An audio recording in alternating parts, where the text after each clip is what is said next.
नमस्कार। आज हमारे साथ हमारे गायत्री शक्तिपीठ के प्रबंध ट्रस्टी परम श्रद्धेय ईश्वरलाल जी भट्ट हमारे बीच उपस्थित है और ये हमारे गायत्री शक्तिपीठ देवास के नींव के पत्थर के रूप में इन्होंने समाज में अपनी सेवा दी है। और आइए इनके बारे में आज हम कुछ जानेंगे। गायत्री शक्तिपीठ का पूर्व इतिहास कैसा और कैसा रहा। सर नमस्कार। नमस्कार सर, हम जानना चाहते हैं कि आप मिशन में कब से जुड़े और कैसे जुड़े, इसके बारे में थोड़ा बताएं। गायत्री परिवार से मैं 1967 से जुड़ा जी। उस समय मैं यहाँ ज्ञान विद्या मंदिर में लेक्चरर बन के आया था। जी जी। और उसी समय डॉक्टर अमल कुमार दत्ता झाबुआ से स्थानांतर होकर यहाँ सर्जन के रूप में आए। जी। एबी रोड के ऊपर एक बंगले में आधे में मैं रहता था और आधे में उन्होंने किराए पे लेके हम साथ रहे। जी जी। डॉक्टर अमल कुमार दत्ता प्रतिदिन गुरुदेव के बारे में चर्चा करते रहते थे, उनके मिशन के बारे में चर्चा करते थे। उस समय गुरुदेव तपोभूमि मथुरा में कार्यरत थे। जी जी। जब उन्होंने हमेशा ये बात करते थे तो उन्होंने कहा कि गायत्री परिवार की स्थापना वर्षा अपने को यहाँ करना है। अच्छा, शुरुआत में। जी। और आप इससे जुड़ जाओ। जी। मैंने पूछा क्या करना पड़ेगा। हाँ। तो बोले कुछ नहीं, गायत्री महामंत्र का जाप करना है प्रतिदिन और गुरुदेव के जो साहित्य है उसका स्वयं पढ़ना और दूसरों को पढ़ाना, अखंड ज्योति का सदस्य बनना, उसका प्रचार प्रसार करना, क्योंकि जनता में अच्छे विचारों का प्रचार बहुत जरूरी है समाज सुधार के लिए। तब मैंने कहा ठीक, मैं आपका साथ दूंगा, मैं जो आपके साथ काम करूंगा। तब से मैं जुड़ा हुआ हूँ। अच्छा, और हम जानना चाहते हैं कि गायत्री शक्तिपीठ देवास है, इसकी स्थापना कब हुई और आपके उस समय सहयोगी कौन कौन थे, इसके बारे में थोड़ा बताएं। जैसा मैंने अभी बताया आपको कि डॉक्टर अमर कुमार दत्ता के साथ हम रहते थे, तो उन्होंने जनवरी 67 में उनके बड़े पुत्र का जन्मदिवस मनाया। जन्मदिवस मनाया, उन्होंने दीप यज्ञ किया, हवन किया और उन्होंने कहा कि इस कार्यक्रम में भट्ट साहब जितने लोग आ सके अपने पहचान के वो सब आ जाए तो ठीक रहेगा। जी जी। तो उस समय कार्यक्रम के दिन आदरणीय श्री यमुना सिंह जी शास्त्री और राधे श्याम जी गुप्ता, ये दो बहुत पुराने अखंड ज्योति के सदस्य थे, गायत्री परिवार यहाँ नहीं था। उनको हमने आमंत्रित किया और वहाँ पर उन्होंने जन्मदिवस मनाया। जन्मदिवस में गायत्री यज्ञ किया, दीप यज्ञ किया और उन्होंने गुरुदेव के बारे में सबको समझाया। और उसी दिन उन्होंने गायत्री परिवार देवास की शाखा की स्थापना की जनवरी 1967 में। और तब से प्रति सप्ताह गायत्री यज्ञ शास्त्री जी के घर पे करते थे और हम सब इकट्ठे होते थे और सब लोग और दो चार लोग नए लोगों को आकर जोड़ते थे, वहाँ उस कार्यक्रम करते थे। इस प्रकार धीरे धीरे धीरे धीरे एक बढ़ती रही संख्या। अच्छा, प्रारंभ में शक्तिपीठ कहाँ था? प्रारंभ में शक्तिपीठ कहाँ पर था जहाँ आपने शुरुआत कही थी? कहाँ पर बना था? क्या शक्तिपीठ शुरुआत में आप जब बैठते थे कहाँ पर? मेरी बात सुनो, तो पहले तो हम घर घर करते रहे।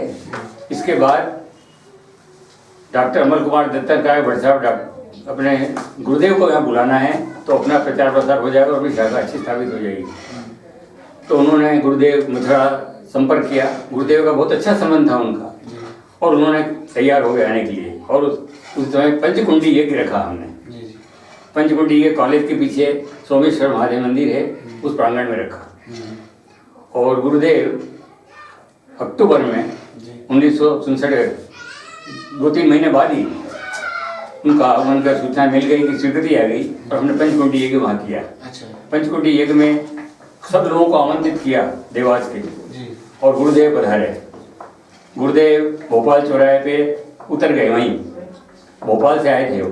वहाँ से पैदल पैदल पैदल पैदल सोमेश्वर तक आए और इसके वहाँ कार्यक्रम आरंभ हुआ। 3 दिन का कार्यक्रम रखा। तो गुरुदेव बड़ी काफ़ी लोग संख्या में महिलाएं पुरुष यहाँ एकत्रित हुए और 3 दिन तक गुरुदेव का प्रवचन चला, यज्ञ हुआ, पूर्णाहुति हुई और उस समय दीक्षा का कार्यक्रम भी था, लेकिन प्रचार प्रसार नहीं होने से बहुत कम लोगों ने दीक्षा ली। इसके बाद अंतिम दिन हमने गुरुदेव का खुली जीप के अंदर पूरे देवास के अंदर जुलूस निकाला और फिर जाके वो यज्ञ स्थल पे समाप्त हो गया। इसके बाद उस समय गुरुदेव डॉक्टर साहब और हम रहते थे इस मकान में, हमारे साथ ही ठहरे थे। और कार्यक्रम के बाद गुरुदेव उज्जैन गए, क्षीर सागर में 108 कुंड यज्ञ था, उसके उनके साथ ही ये तपोभूमि के व्यवस्थापक श्री पंडित लीलापति जी शर्मा भी थे। तो गुरुदेव ने कहा तेरे को चलना चल, तो गुरुदेव के साथ कार में मैं भी चला गया था। वहाँ कार्यक्रम देखा, वहाँ एक आश्चर्यजनक चीज देखी बताइए आप गुरुदेव के बारे में। तो गुरुदेव को पास में एक मकान में ठहराया था। हम गुरुदेव के वहाँ बातचीत कर रहे थे और वहाँ दीक्षा का कार्यक्रम चल रहा था। तो उसी समय गुरुदेव वहाँ भी थे और वो दीक्षा भी दे रहे थे। तो लोगों ने कहा कि आप गुरुदेव वहाँ बैठे, ये दीक्षा कौन दे रहा? सबको बहुत आश्चर्य हुआ। ये बहुत बड़ा अजूबा हो उस कार्यक्रम में। और इस प्रकार जब पंचकुंडी यज्ञ से अपने देवास के सब लोग जुड़ गए तो संख्या बढ़ गई। तो कार्यक्रम के लिए क्या करना चाहिए? तो पुराने बस स्टैंड पे भोले की होटल थी और कबीर कुटी उसके पास में पीपल का एक बड़ा भारी हॉल था। तो हमने उनसे कहा कि हमको कार्यक्रम के लिए जगह चाहिए। तो भोले के दिया ले लो आप हॉल। उन्होंने हॉल हमें दे दिया और हॉल हमें देने के बाद उसको पक्का बनाकर वन कुंड बना दिया और हमारा साप्ताहिक कार्यक्रम वहाँ चलने लग गया। इस प्रकार यहाँ फैलाव हुआ उसका। अच्छा सर, आप थोड़ा सा बताएंगे कि परम पूज्य गुरुदेव जो अवतारी चेतना थी उनका स्वभाव कैसा था? क्योंकि आप काफ़ी उनके करीब रहे और आपके घर भी आ चुके, तो थोड़ा सा उनके बारे में आप बताइए। इस पहले पंचकुंड यज्ञ में डॉक्टर अमल कुमार दत्ता और हमारा मकान में वहीं ठहरे थे, लीलावती जी वहीं आए थे। गुरुदेव तो बहुत सरल स्वभाव के थे जी। हर स्वभाव से, जैसे आप और हम बात करें पारिवारिक रूप से बात करते थे वो जी। कोई कह नहीं सकता था कि इतना बड़ा महापुरुष है, हम भी नहीं समझ सकते थे उस समय जी। और अभी तो उतना ही ज़्यादा समय नहीं हुआ। इसके बाद क्या हुआ कि 1 साल बाद फिर एक पंचकुंडी यज्ञ रखा जी। और वो रखा सीनियर राजवाड़े का जो पहले से उसके सामने जो मंदिर है उस मंदिर पे रखा। गुरुदेव आए, उन गुरुदेव को वहीं ठहरा दिया सामने मकान में। उस समय 9 कुंडी यज्ञ किया हमने जी। उस समय उनको वहाँ ठहरा दिया जी। एक दिन कार्यक्रम हुआ, रात को मैं लिक्षा होने से नारायण जी मंदिर सामने क्वार्टर में रहता था जी। तो रात की 12 बजे 2-4 लोग लेकर गुरुदेव मेरे घर आए। 12 बजे दरवाजे मिशन दरवाजा खोला, गुरुदेव खड़े। हम आश्चर्यचकित हो गए, सब उनके चरणों में गिर गए। गुरुदेव बोले मम्मी हमारी पत्नी से, बेटा देख रात 12 बजे तेरे घर आया ना मैं। आंखों में आंसू आ गए। 3 दिन ठहरे, 3 दिन टेंट लगा दिया, बाहर के सब लोग वहीं ठहरे और प्रतिदिन पंचकुंडी यज्ञ में 3 दिन चला। गुरुदेव उस समय जो पहले के यज्ञ में जुड़े थे उन लोगों के गुरुदेव ने कहा बेटे काका चलना, ले चल मेरे को। उस समय कार वगैरह नहीं थी, तांगे चलते थे जी। नया तांगा हमने बुलाया। 3 दिन तक प्रातः काल 8:30 बजे से जाते, काका चलना चलो बेटे। घर घर गए गुरुदेव। अच्छा। लोगों ने बड़ी श्रद्धा से उनकी आरती उतारी जी, भेंट किए, फल फूल धन्यवाद प्रसाद रूप में ले लिया, सबको बांट दिया और घर घर गुरुदेव गए और सबको प्रेरणा दी। गुरुदेव सबको गुरुदेव ने तिलक निकाल के गुरुदेव को शरणास्पर्श किया और सब धन्य हो गए उस समय। ये बहुत बड़ी घटना है जो आज तक कहीं नहीं हुई जी। तो जब मेरे घर गुरुदेव ठहरे, प्रतिदिन सुबह जल्दी उठ जाते थे वो जी। 3:30 साढ़े 3 बजे 3 बजे उठते थे। हाँ, 3 उठ जाते। सुबह 8 बजे वो स्वयं दाढ़ी जाते, कांच आदि देखते, पानी में साबुन नहीं लगाते जी।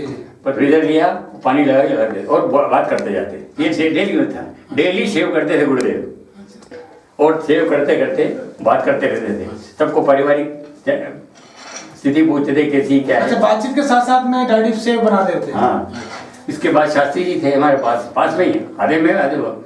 शास्त्री जी आए, गुरुदेव हमारे यहाँ कृपा कर रहे हैं। तो एक दिन गुरुदेव वहाँ चले गए, अच्छा। शास्त्री जी क्या चले, एक दिन वहाँ चले। इसके बाद उनको विदाई हो गई।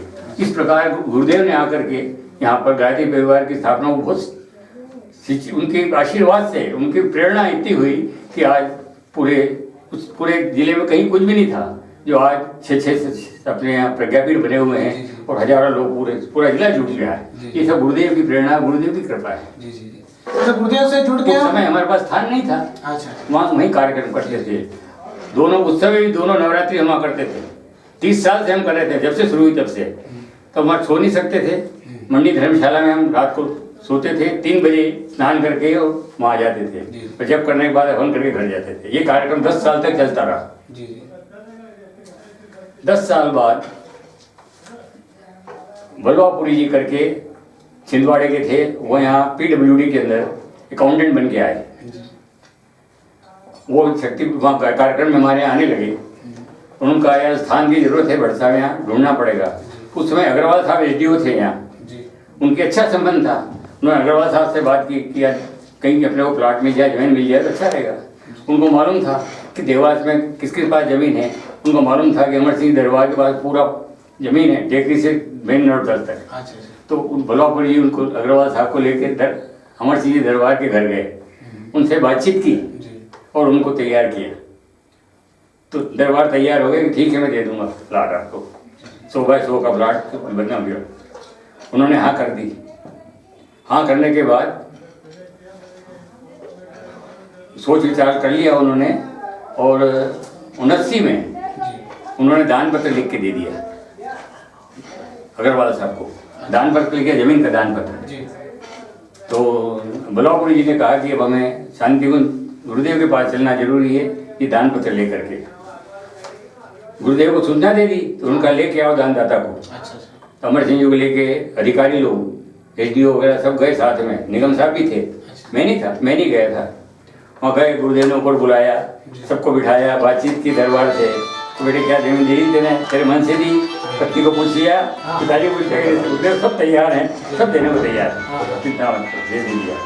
अच्छा बेटा ठीक है। तो उन्होंने उस समय उनको तिलक निकाला, वहीं पर बिठा के दीक्षा दी दरबार को। अमर सिंह जी को वहीं बिठा के दीक्षा दी, तिलक बांधा, नाड़ा बांधा और तिलक लगा के 1001 रुपया दिया कि इस जमीन पे बेटे तू गायत्री शक्तिपीठ बनाना। और तेरी जवाब उत्तरदायी थे पूरा शक्तिपीठ का। 2 दिन वहाँ रहे, गुरुदेव ने उन्हें विदा कर दिया। फिर ये आकर के उन्होंने दान पत्र ले गए थे, यहाँ की रजिस्ट्री करवा दी दान पत्र के हिसाब से, क्योंकि रजिस्ट्री के पैसे का सवाल नहीं, लेकिन बाजार मूल्य से कीमत उसका स्टाम्प लगाना पड़ते हैं।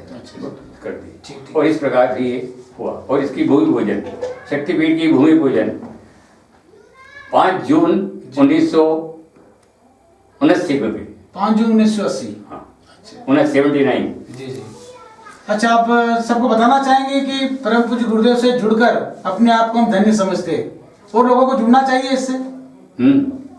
दूसरे लोगों को जुड़ना चाहिए गायत्री परिवार से। बताएं थोड़ा सा गुरुदेव का। हाँ। जिसके बाद क्या है, भूमि पूजन होने के बाद कार्यक्रम शुरू हुआ। तो गुरुदेव के पास गए। गुरुदेव ने कहा बेटे जनता से भीख नहीं मांगना, अपने को अपने आप काम हो जाएगा तुम्हारा। तो इस कार्यक्रम के लिए हम किसी से कट्टा छाप के पैसा लेने नहीं गए।